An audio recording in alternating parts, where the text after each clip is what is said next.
Hello, hello. It's me, Chase Oliver, chair of the Libertarian Party of Atlanta, and welcome to our Stonewall Forum. So this is the third forum that we have done in our series, and today we'll be discussing the Stonewall Riots. And I'm glad to be streaming to you from both the Libertarian Party of Atlanta page as well as the YouTube page for the Libertarian Party of Georgia. So if you're joining us and we would like us to be able to see your comments, if you go to streamyard.com/Facebook and you're watching via Facebook, we can actually see your comments and throw them up on the screen as this forum goes on. So make sure you do that. But so let's just go ahead and get into this. So what are we here to discuss? Well, on June 28th, 1969, at the Stonewall Inn in New York City, it was a mafia-run bar frequented by LGBTQ patrons. It was raided by police and arrests began of patrons inside. At the time, homosexuality and wearing gender non-conforming clothing was illegal in most of the U.S., punishable by fines or jail time. But unlike other raids by police in the past, on this day, 51 years ago, the patrons rose up and fought back, sparking off days of riots and rebellion against the authoritarian state that would become known as the Stonewall Riots. And this is why we in the Libertarian Party of Atlanta are here today to honor and celebrate that action that set off a modern liberty movement for LGBTQ people.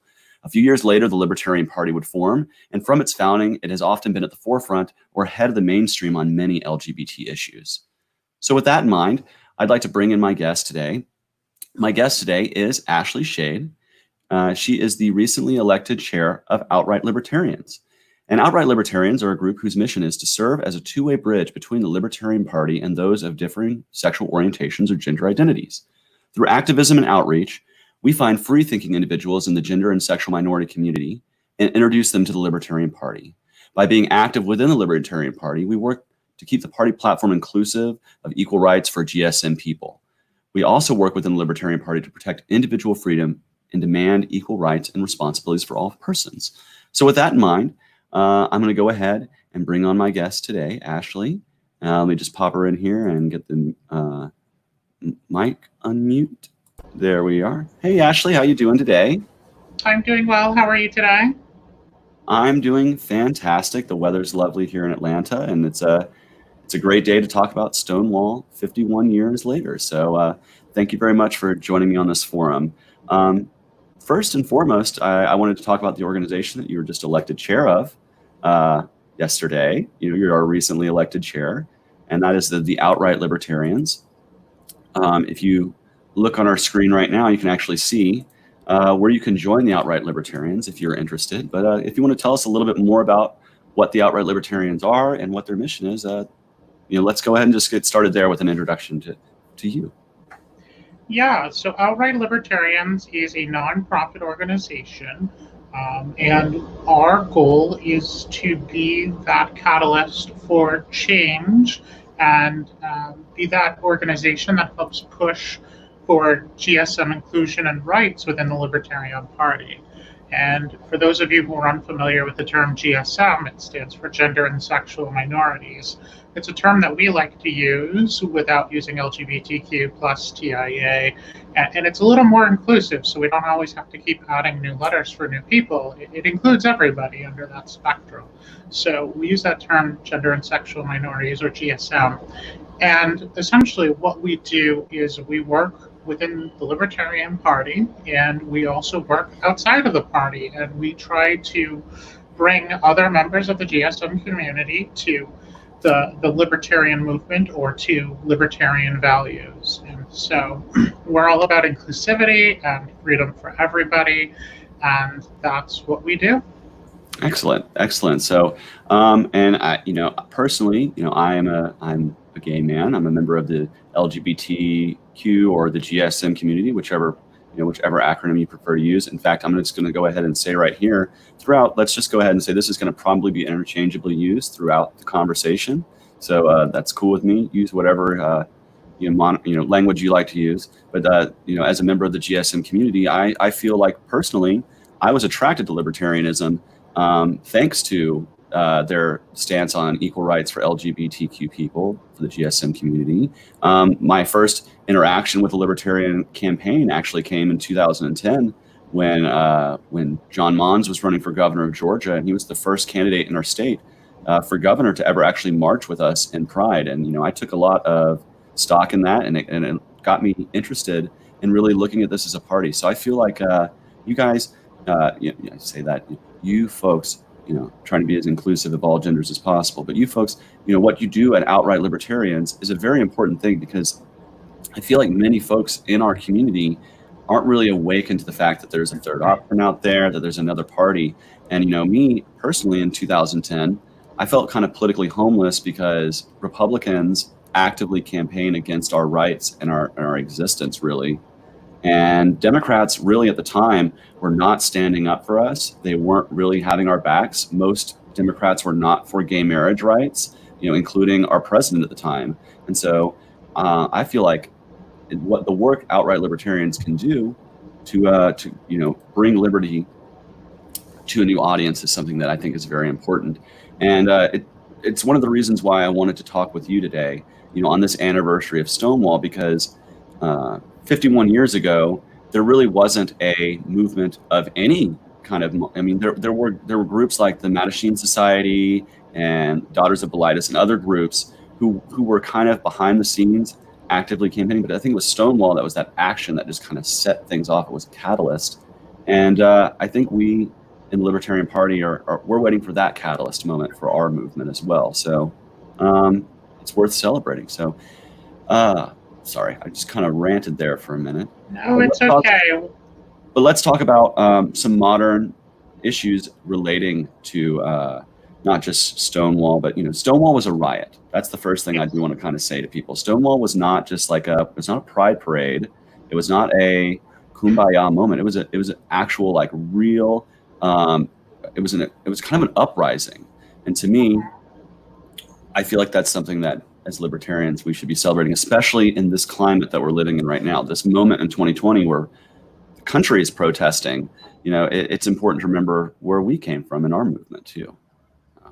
Yeah, and with Stonewall, the thing that people maybe don't know is that this wasn't just any kind of riot. This was a riot against police and police brutality and police raiding gay bars.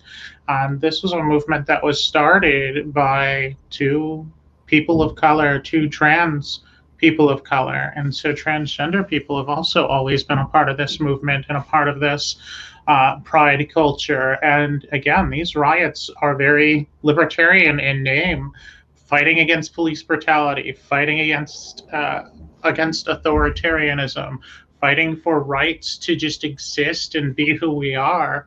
That is how Stonewall started, and we are still fighting that in so many ways today. And so while Pride is a celebration of how far we've come, it's also a representative of how much further we need to go.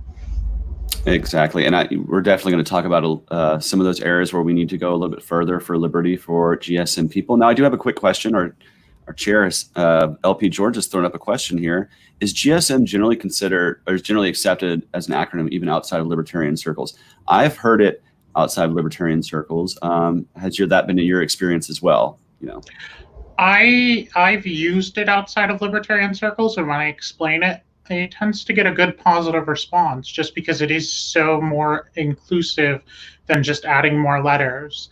And so I think eventually it's something that will catch on as more people hear it. And I think it's a term that kind of originated in the libertarian circles, but it's definitely picking up steam outside because, again, it is something that's much more inclusive than LGBTQ plus.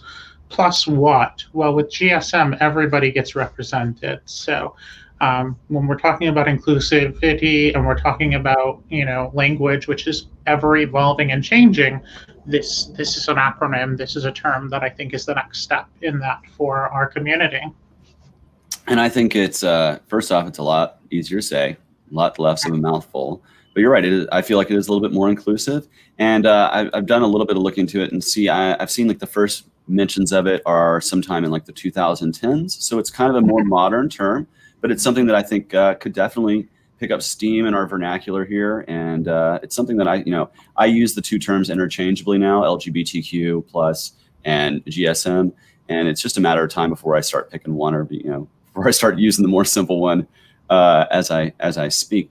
I did want to say, since that was our chair of LP Georgia who'd asked that question, I do feel remiss if I don't put this little banner up here, since they are letting us use their YouTube channel today. If you want to join the LP Georgia, you can go to lpgeorgia.com/membership. We always are looking for new libertarians in Georgia, especially GSM libertarians. So come on out and join the party. We do have snacks. And so as we continue, we're talking, you say this struggle for LGBTQ or GSM equality is still something that we're having to fight today. Let's talk about some of these issues that are more modern, in terms of scope, like things like, when I was coming up as a young man, I know it sounds weird to my friends who know me, but I kind of thought about joining the Navy out of high school. I thought that might have been something I wanted to do, but then I realized that I would not be able to be who I was authentically in the military. And now Don't Ask, Don't Tell is gone, but we're seeing now trans bans in the military and other things. So what are some issues to you in your mind that are really at the forefront for GSM equality and GSM liberty? Well, we still have a long way to go in terms of liberty. The Supreme Court recently ruled that you can't be fired for being gay or trans, which, is a great victory for our community. But as long as government is involved in other aspects of our life, the government is not allowed to discriminate. The government is an organization that represents all people, and therefore the government should have no power to allow discrimination in services that are dictated by its rules. And so we still have a long way to go.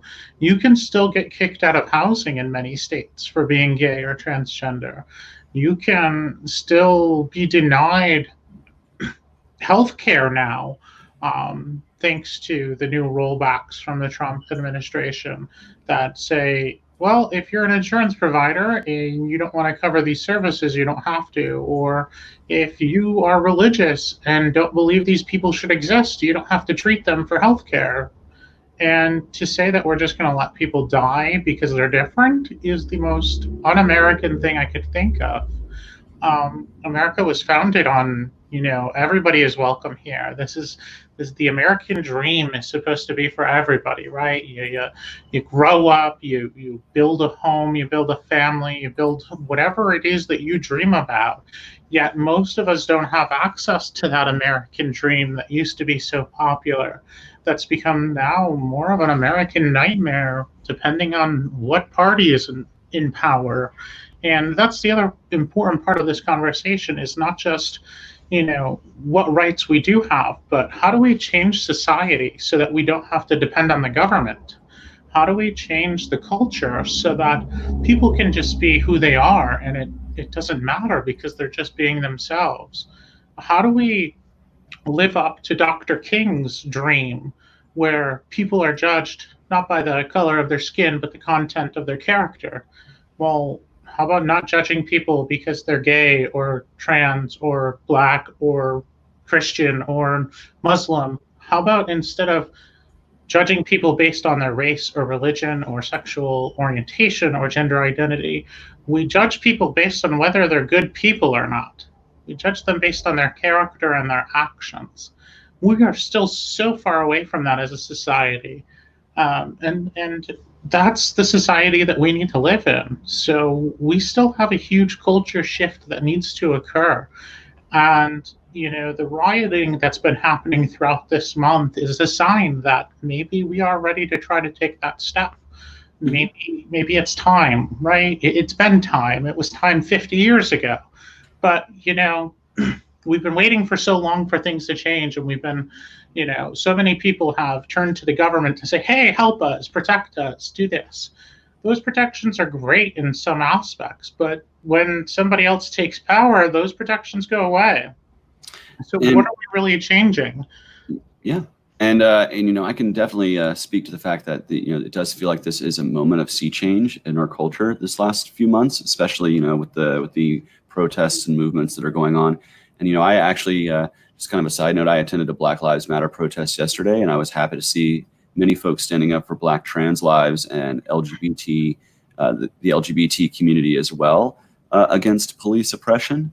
But and someone said something kind of profound to me yesterday. They said, the reason why we're now paying attention to Black lives and why we're paying more attention to trans violence and to these other things is because due to COVID, we do not have the modern distractions that many of us have relied on as crutches to keep us kind of sane in this crazy world. We don't have NFL football or the NBA or baseball or any of this stuff that, or concerts or whatever it is that so often distracts us. Even if it's just going out to the bar with your friends just to kind of let off steam, mentally we don't have that anymore. And I think that's part of the reason why we're seeing so much of this sea change. And it's kind of a weird silver lining to this whole COVID thing is that now that people don't, no more bread and circuses, right? So now we're paying attention to what's actually going on. And I think that's important. And I think the same thing could have been said 51 years ago. These folks just wanted to drink in peace and hang out with their friends and live their lives and kind of were content somewhat in 1969 with kind of living on the underground and kind of living behind the scenes because they didn't feel like there was a place for them in modern society. They didn't feel like there was a place for them in the world of 1969.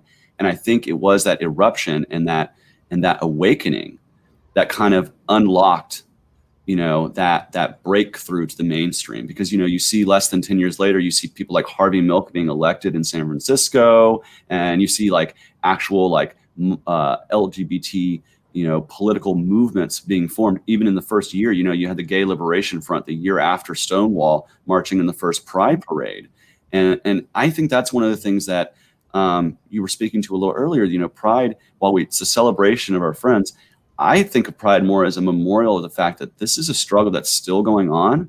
That first Pride March was to say, hey, Stonewall was not the end all be all. And I think that's why we continue to march in Pride. That's why I'm so, and for the record, I am proud of the fact that the Libertarian Party of Georgia has always, since I've been aware of them, and they, as far as I know, have been the longest running political body who has been at every Pride. We go to every Pride, not just election year Prides, but we go to every Pride because Pride is a celebration of liberty. And that's what we're there to talk about. We're there to talk about why there might be better options. I happen to feel like the best option for a GSM voter in 2020 for president is going to be Joe Jorgensen and Spike Cohen. And I can argue that point all day long, and I look forward to it. We're trying to get them down. If we have Pride in October, we might be having Joe Jorgensen and Spike Cohen down there. So if that does happen, come on out, and meet them for yourselves and see the alternative face to face. And I think that's what we as LGBT libertarians, members of the GSM community, can do. Continue that outreach into a community that so often is ignored or just pandered to by political parties. And we can actually engage and grow the movement and grow not just our microphone, basically, not just our voice, but the voices of the GSM community as well. So that's why I'm so happy that we did this forum. Like, I'm so pleased that I have you on today because, I've known you online for a long time, and I've always seen you being an activist voice. It's not just outside of the party, it's also within the party. So I did want to take a few minutes to talk about the gender autonomy plank that you're proposing for our convention that is scheduled in July, whether it be in person, it might be online, who knows what's going on now. But let's talk a little bit about this platform plank. So what is the gender autonomy plank about? Yeah, so the gender autonomy plank is a plank that a group of us had come up with. And essentially, it is affirming the rights of the individual to identify their gender how they see fit. And it essentially says that no other authority has the right to supersede your own individual authority to be who you are. And that is such an important libertarian principle, that nobody else gets to define who you are, that nobody else gets to tell you who you are, that you own yourself. You are who you are, and you deserve to be treated with respect and dignity no matter who you are. So this plank is essentially a way of giving that authority back to the individual to say, hey, no, the government doesn't get to define who you are. Your doctor doesn't get to define who you are. A business doesn't get to define who you are as a person. You as a person get to define who you are. And you own yourself. And that is, again, the purpose of the plank. That is what we're striving for. And that is something that I'm hoping that libertarians will pass with flying colors because, again, while our statement of principles does say, the individual is the most important minority, when you have a group of marginalized people, it's important to back up their rights. And so Black Lives Matter because Black lives are being murdered. And so we need to speak out and say, yes, Black Lives Matter. You have those people that'll say, all lives matter. And yeah, everybody matters, right? All people matter. But when you're being harmed by the society, when you are unjustly and unfairly being treated terribly and cruelly and being harmed, we have an obligation to stand up and say, no, you can't keep hurting people. And within the transgender community, this is still a major problem. We aren't even fully accepted within the entire LGBTQ community. There are gays and lesbians that don't accept trans people, and we're supposed to be part of this community too. There are gays and lesbians that don't accept bisexual people, which, that baffles me. Yeah, it baffles me as well. So when you think about the community as a whole, and I'm getting away from the plank a little bit here, but when we go back to this conversation about pride and where we are at and why these things are important, pride has, to me, at least three meanings that go along with this. And so that first meaning that we talked about was, honoring the past and honoring what we've been through, honoring the people that have paved the way for us to be able to live our lives now. And while things are so much better now than they were, there's still a long way to go. The second thing that pride does is it allows you to be proud of who you are as an individual and celebrate who you are as a person, to be proud of being who you are, to be proud of not having to hide who you are anymore. That's part of pride. And the third part is that community part. Pride is about coming together, bringing people together. It's about fighting for what's right and just in the world. It's about coming together to be who we are, to celebrate, to fight, to honor. And so something like this gender autonomy plank does that. It allows us to affirm the rights of a marginalized community, and it allows us to appeal to a broader audience and say, hey, you're welcome here. We want you here. You deserve to be here. We love you for who you are, right? And so that is such an important message these days, because for years, the Democrats have been seen as the party of the LGBTQ community. And to be honest, at the moment they are. But the Liberty movement has always been the natural home for GSM community members. The Liberty movement, from its inception, was in favor of gay marriage. It was in favor of rights for the LGBTQ community. And so what happened is when Democrats realized, hey, we don't have enough voters, we need to attract new voters, then they started to care, kind of. They started talking about it a little. They talked about it on a national level. They brought in some people to say, hey, come be a part of what we're talking about. But if they weren't getting the votes, they wouldn't talk about it. They wouldn't care. And that's the hard part to realize. With the Liberty movement, we always care about everybody's rights all the time. We want everybody to have liberty. We want everybody to be free to be who they are. And even the ones who don't vote for us. Yeah, and even if you don't vote for us, we want you to have your right to be who you are all the time. All the time. There are no exceptions to that, ever. We don't make exceptions to the fact that you deserve to be you, period. The government doesn't get to define who you are. The government doesn't get to tell you who you are. The government shouldn't be assigning your gender at birth or your sex at birth. These are things that are government controlled that shouldn't be. And so we're fighting for everybody to just be who they are.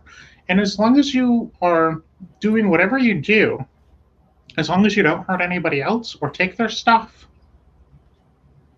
hey, just be you, right? That's libertarianism in a shell. Do what you want, just don't hurt anybody else or take yourself. So to guide this conversation a little bit, speaking of outright libertarians, we have Ethan Bishop Hinchman. He's commenting, how is Outright going to actively engage the non-libertarian GSM community? What are the plans, or do you have any ideas of how we're going to speak to those who are non-libertarian right now in the GSM community and help bring them into to this party? Yeah, absolutely. So personally, I can't speak on behalf of the organization at the moment. We just elected our board, and we will be coming together soon to plan what we're going to do in our terms here. So we will come up with a plan of how we're going to outreach to others. Personally, I do a lot of outreach outside of the libertarian circles. I am a member of the policy team of the National Transgender Visibility March. This is an organization that formed a year ago. The first ever march took place in Washington, D.C. last year in the end of September. I was privileged enough to go because Outright Libertarians sponsored me and a few others to go to this event. And it was an event that changed my life. And I was able to meet so many people who aren't libertarians, right? And then a few months later, I was, after communicating with the organization, I was asked to join and be a part of that. So I get to, talk to people regularly that are outside of the libertarian circles. I'm a member in my own community of a nonprofit LGBTQ organization called Berkshire Stonewall. The Berkshire Stonewall Community Coalition is the longest serving nonprofit in our area for LGBTQ rights. It was established in the mid-90s. And I get to be an ambassador to my own community in that regard. So the best way to do outreach is to get involved in organizations and communities and try to have conversations with new people. This is something that I'm always trying to do, and this is something that I foresee that Outright will also do, is to get involved with different organizations and be willing to talk about issues with everybody, because having conversations is the best way to do outreach. Having these conversations, being willing to talk, being open to conversation, being willing to listen. Listening is such an important part, listening to different people's ideas and stories and perspectives, because the things that have happened to us in our lives influence our decisions. And that's what causes us to decide who we vote for, what we stand for. And so having conversations and educating is such a huge, important part. And Outright is an educational organization. That is one of our main pieces of our platform, is that we educate people. We are the bridge that brings GSM people to the party, but we also educate people both inside and outside the party on GSM issues and rights and terminology and language. And so all of that encompasses things that we can do and should do. And as our new board gets together, we will decide our agenda. And once we decide our agenda, I know that for me personally, I will continue to do personal outreach. And I'm sure as an organization, that's something that we would see as a positive thing as well. Excellent. So that all sounds fantastic. So I'm much in agreement. Speaking of which, I am now also the fundraising chair for Outright Libertarians. That was also happened to me yesterday. So if you want to go ahead and join the Outright Libertarians, you can go to outrightusa.org/about/outright/join. There's the website right there at the bottom of your screen.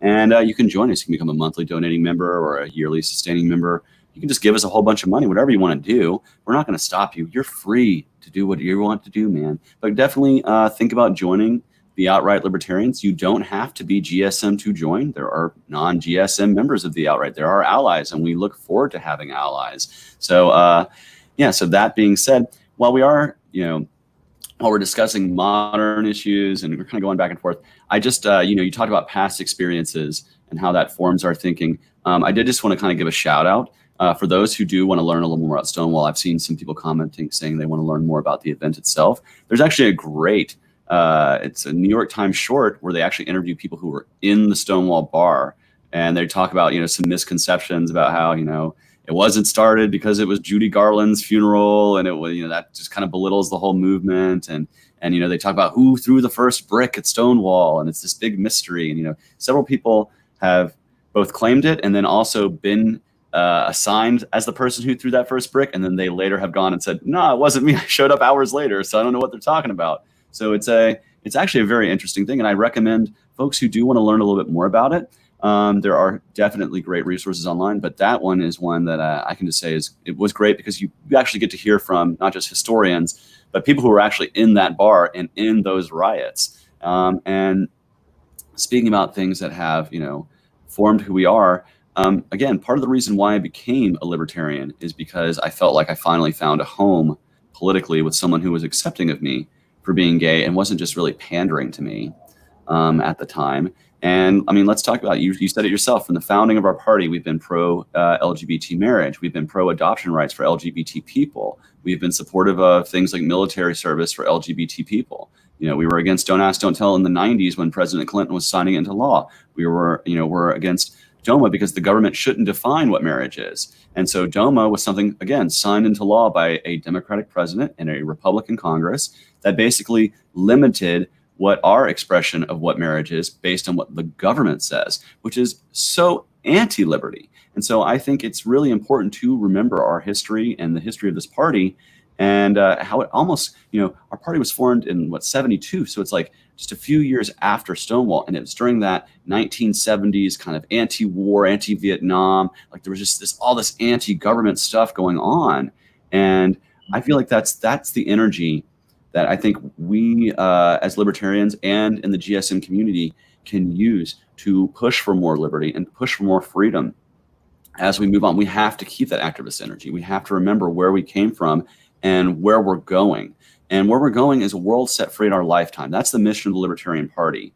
And set free in our lifetime means you're free to be who you are. You're free to love who you are. You're free to express yourself as you want to express yourself. And this is one of the things that I think is a modern, is something that a lot of people don't understand. And if you want to speak to it a little bit, feel free. But I feel like a lot of times when people approach the trans issue, you're talking about how many trans people feel excluded by the GSM community as a whole. A lot of people, they conflate biological sex with gender expression, which is two different things to me. I see them as two different things. And I feel like gender expression is something that is in complete control by an individual. I can express myself however I want to, and I should have that freedom as an individual. And I think that's the true thing. And I think so many people get hung up on, oh, well, this is how someone was born, and what's this, and what's that. And it's like, we got to think outside of the box. There's so much inside of the box thinking. And I think that's one of the things that Outright does really good within the party, is to educate people that there is outside the box thinking. So many times libertarians think outside the box when it comes to things like taxes or individual liberty or smaller government or voluntary exchange of goods and voluntary charity. And these are kind of outside the box ideas, but they fail to step outside of the box when it comes to concepts of like gender expression.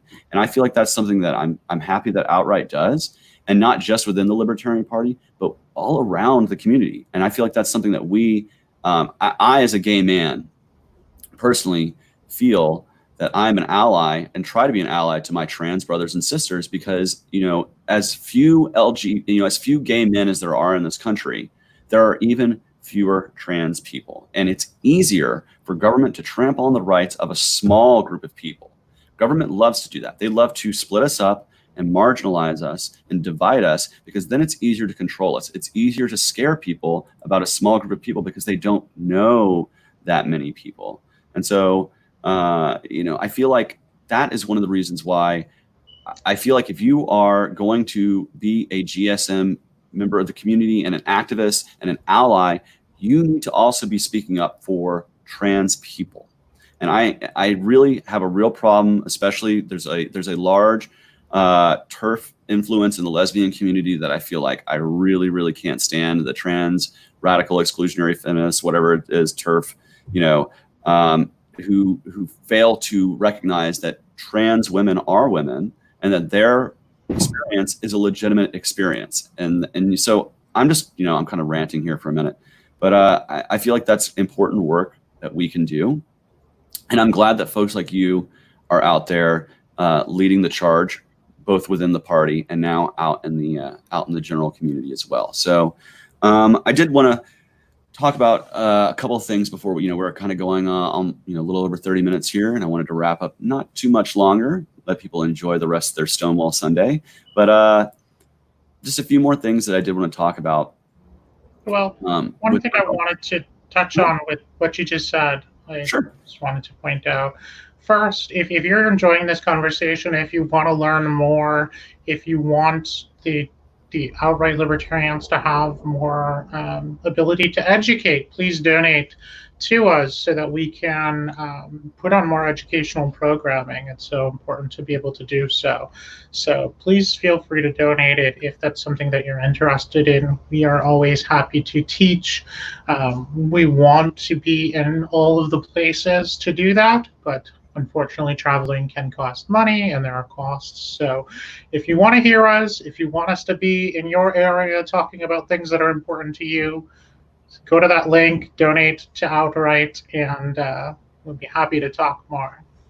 All right, so I have a couple of questions here. This one comes from our state chair, Ryan Graham, and this is, he says, the most common question we get at forums like Atlanta Pride is our stance on freedom of association. Obviously, this is a major sticking point to many in the GSM community. What is a good way to address that concern? And I'll let you answer that one. So yeah, freedom of association. It's something that we all have the ability to do, right? But at the same time that we have freedom of association, you don't want to associate with me, fine. You don't have to. I'm not asking you to be my friend if you don't want to be my friend. I'm just asking you to treat me like a human being and treat me with dignity and respect. And so now, when it comes to freedom of association, you do have the right to associate with people that you choose to. Now, if you apply that to business, per se, and your business is under government regulation, and government is involved in every aspect of your business because it is, yes, there's such thing as freedom of association, but there's also this principle as libertarians that we have called not hurting people. And so if you are discriminating against a particular group of people, that can cause harm, and that's not libertarian, that's not freedom. If you're preaching that the market should be a free market system where free enterprise exists, then everybody in society should have access to the market. And if you're denying them the ability to participate in the market, your market isn't free.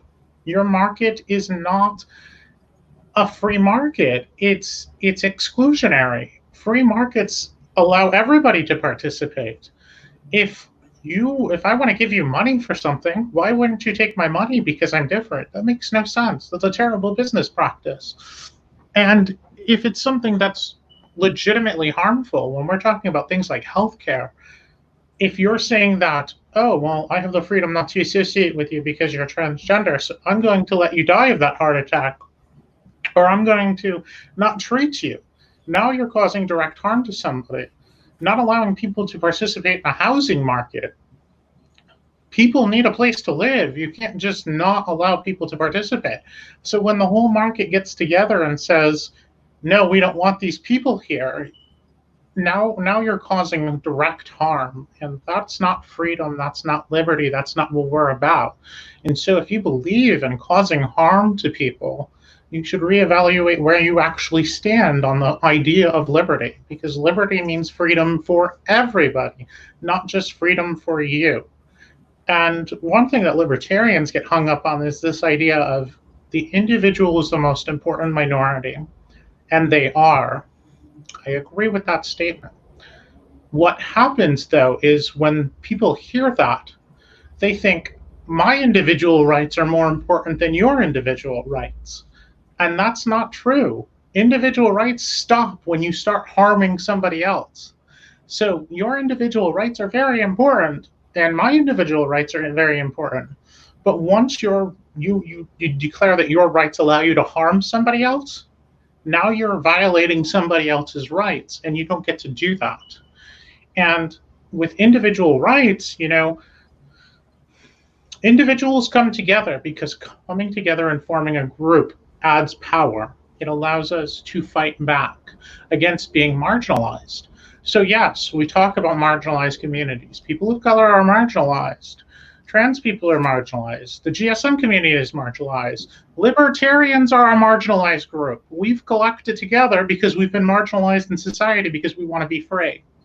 So think about that when you're talking about groups. You as a libertarian are a member of a marginalized community, right? So you don't have the right to say, oh, well, we shouldn't talk about marginalized communities. We absolutely should. We are one ourselves. That's an excellent answer. And I did have one more question. This comes to us from Hody Jones. What lesson from the Stonewall Riots do you wish more people would learn in our current era? And if you don't mind, I can kind of answer that one a little bit, and I'll give you a chance to answer as well. I feel like the lesson that we need to learn, that we need to continue to learn from the Stonewall Riots, is that sometimes marching quietly in formation and doing exactly as the government wants it, protesting the way the government wants us to protest, a lot of times does not get the attention that it really deserves to the issue. And sometimes, just sometimes, there are instances where you have to step out of the traditional protest model to get heard. And this is what, again, you're seeing all over the country. You're seeing people who are flouting curfews and saying, no, you're not going to tell us to go in because the government says it's too dangerous for us to be out at night. You also have people, and that's a lesson. That's something that I think that is a lesson from the Stonewall Riots that I think the GSM community can learn today, that too often they're just content with, okay, let's phone bank and let's fundraise and let's work within this model and the human rights campaign and this, that, and the other. I feel like they've gotten away from the revolutionary spirit of Stonewall. So that's my answer. But to you, what lesson from the Stonewall Riots do you wish more people would learn in today's current era? I think that's a great point that you made. Another very important point is the fact that, again, Stonewall was a riot against police and government laws. Stonewall was started because the government used police to oppress gay people. The government wants to oppress you. The government wants to limit your ability to do things. And that's such an important lesson to remember, that the government isn't your friend. The government, talks about, let's pass this law to help people. But in reality, they don't want to help you. They want to control you.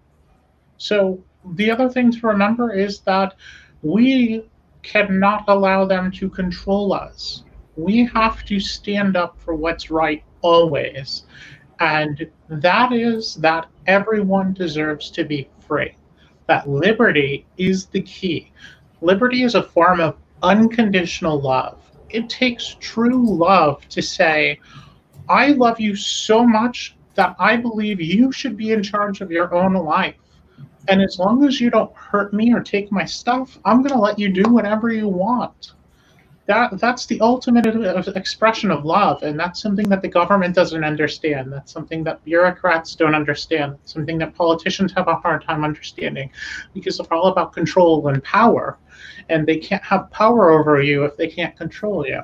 So if you think back to Stonewall, yes, please remember, it is so important to fight back. Sometimes you have to fight back in a way that people won't approve of.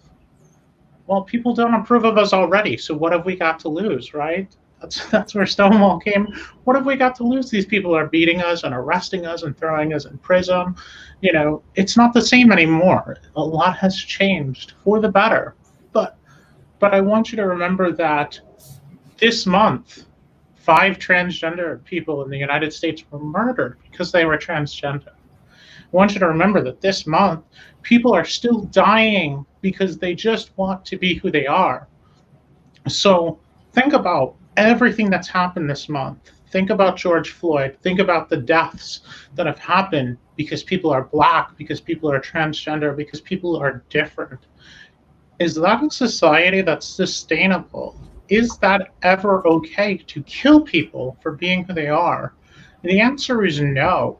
And if people are going to be murdered, sometimes you have to respond with more than words when lives are at stake. Agreed. And And one little addendum I'd want to add about Stonewall, and one thing that I think people kind of lose sight of now, years later, and this is kind of a minor point, but people often ask me, why does the gay community, why do they just want to go out to the bars all the time? Why do they always have to go out to their bars? Why are bars so important? Okay, well, the truth is, and this is something that, I know, is that traditionally bars were the places where we felt at home and where we had a community of people, because it was those underground, seedy, mafia-owned bars of the 1960s that people got together and could finally be their authentic selves and wear the clothes they wanted and dance with the partner they wanted to and share a drink with whoever they wanted to share a drink with and whatever. And so in today's world, I think that's something that is still kind of a remnant of that past. And it's kind of a part of the culture now, is that there are these watering holes.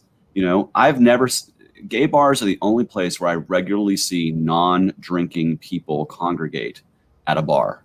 And it's because it's not just about the alcohol, it's about the community and friendship and family that you find in those bars a lot of the times. And so I did just want to kind of throw that out there. I'd had some friends of mine who asked me recently, why is it always about going out to the bars and what's so important about gay bars? Well, that's because that was the only place that we had for a long, long time, especially pre-internet. Nowadays we can just go on Facebook and find a community very easy. You can find a community at Outright Libertarians right now on Facebook. You go to their page right now and like them, and then you've got a whole new liberty community to talk to. So absolutely. And the other thing, if you think about when Prohibition took place, right? Where did people go? They went to speakeasies. They went to still drink. Why? Because they were told that they couldn't. So why is that so important to people? Because when you prohibit them from being themselves, and back then people were prohibited from being publicly gay. They were ashamed, they were ridiculed, they were harmed endlessly.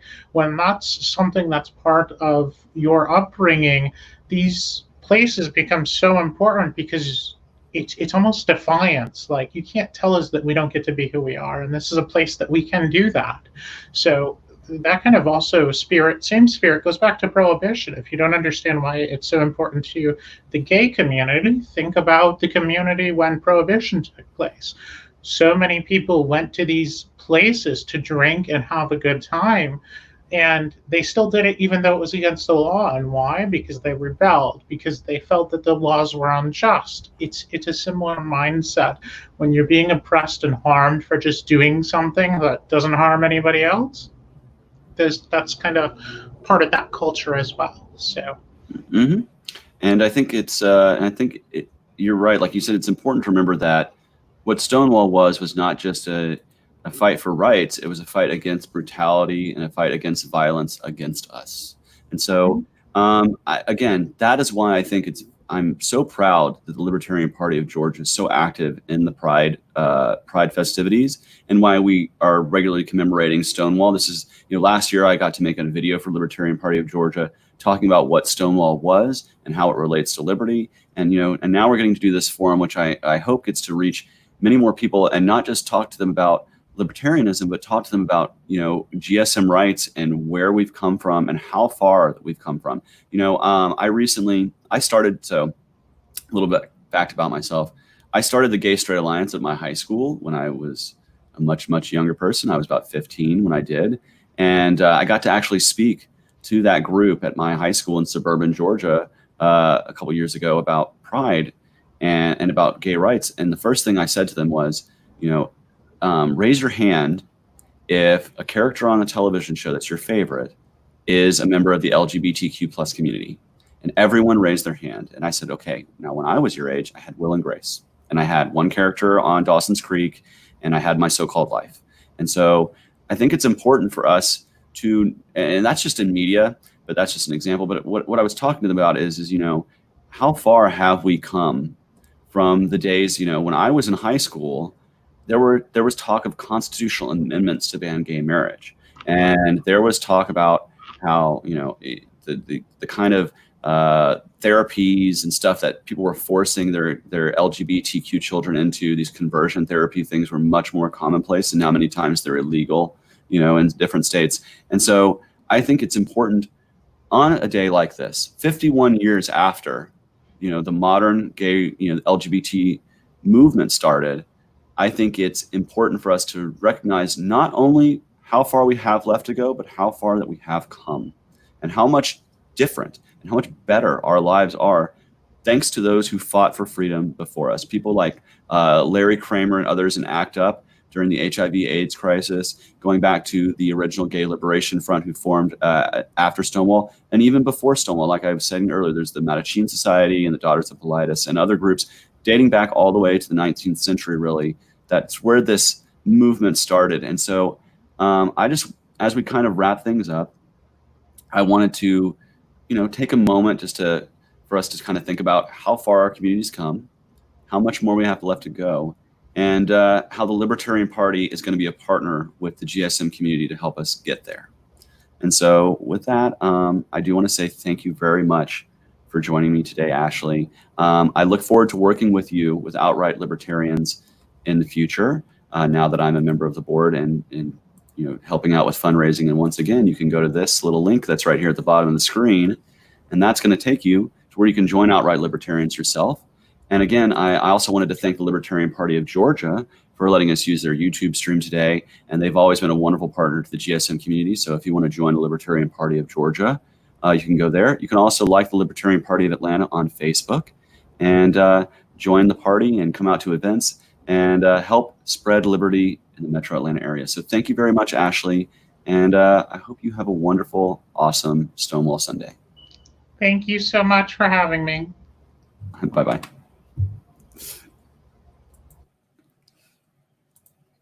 And thank you very much for everyone joining us on today's stream. We will continue to do live stream forums about many topics related to liberty as time goes on. So definitely check out the Libertarian Party of Atlanta page for more live streams coming up. If you know a guest that would be great to talk about issues related to liberty, please message our page and let us know. We'd love to reach out to folks. And I hope all of you have a wonderful, awesome Sunday. And yeah, let's keep fighting for liberty and to be set free in our lifetimes. Goodbye, everyone.